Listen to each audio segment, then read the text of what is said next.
The significance of practice. One day, Ananda approached the Buddha with a question that had been on his mind for quite some time. He asked, "Buddha, I have faithfully followed you and served as your assistant for a considerable period. Can you tell me when I might attain enlightenment?"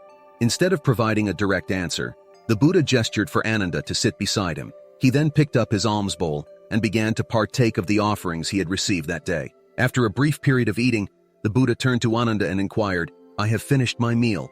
Have you also satisfied your hunger?" Ananda, perplexed by the Buddha's response, replied with uncertainty, "Buddha, I haven't eaten yet.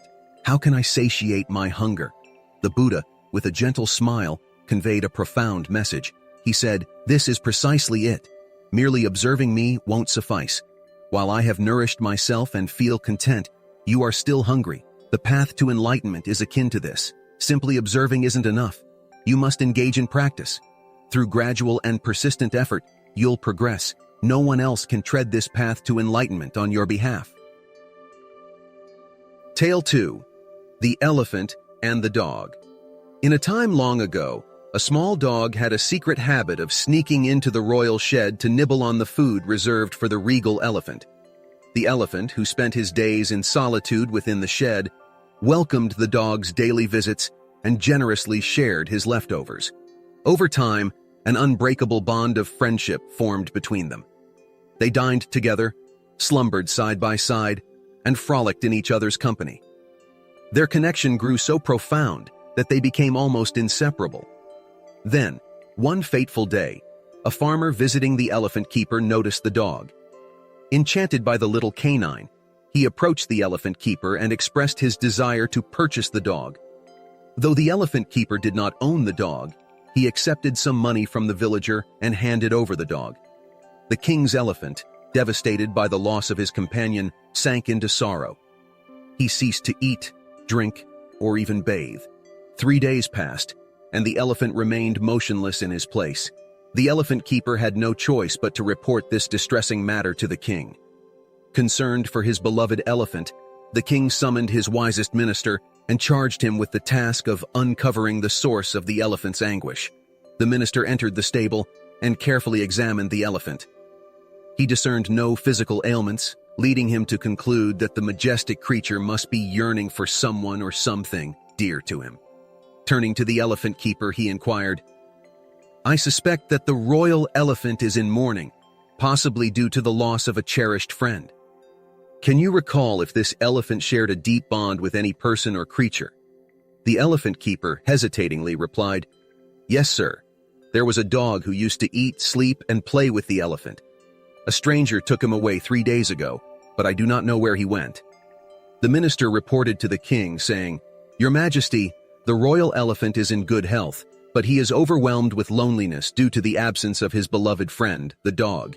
Some unknown person has taken the dog, and his whereabouts are unknown." Deeply concerned for his elephant's well-being, the king asked the minister for a solution.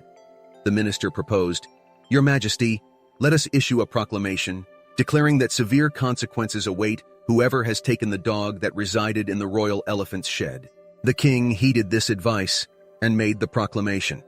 Upon hearing the decree, the farmer who had taken the dog released him immediately. Once free, the dog found his way back to the elephant's shed without hesitation. Overjoyed to be reunited, the elephant gently lifted the dog with his trunk and placed him atop his head. The king, witnessing the sheer delight of his elephant, rewarded the wise minister handsomely for his sagacious counsel. From that day forward, both the elephant and the dog lived in harmony, their friendship stronger than ever. Morale: the bonds of friendship are exceptionally enduring. Tale 3.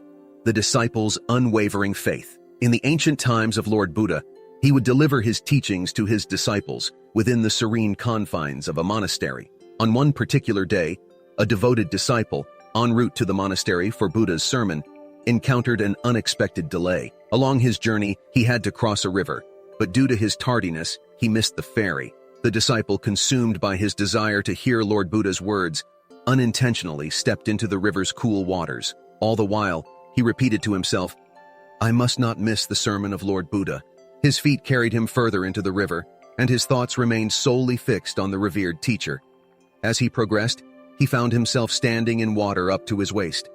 His concentration wavered, replaced by a rising sense of panic. Yet in that moment of doubt, his thoughts returned to Lord Buddha. Gradually, his fear dissipated, and an astonishing occurrence unfolded. Without struggle or turmoil, he traversed the river's depths, reaching the monastery unharmed. There, he shared his incredible journey with everyone, emphasizing the profound impact of his unwavering faith in Lord Buddha. Moral: faith possesses the power to conquer even the most formidable challenges. For more comic book stories, please be sure to subscribe.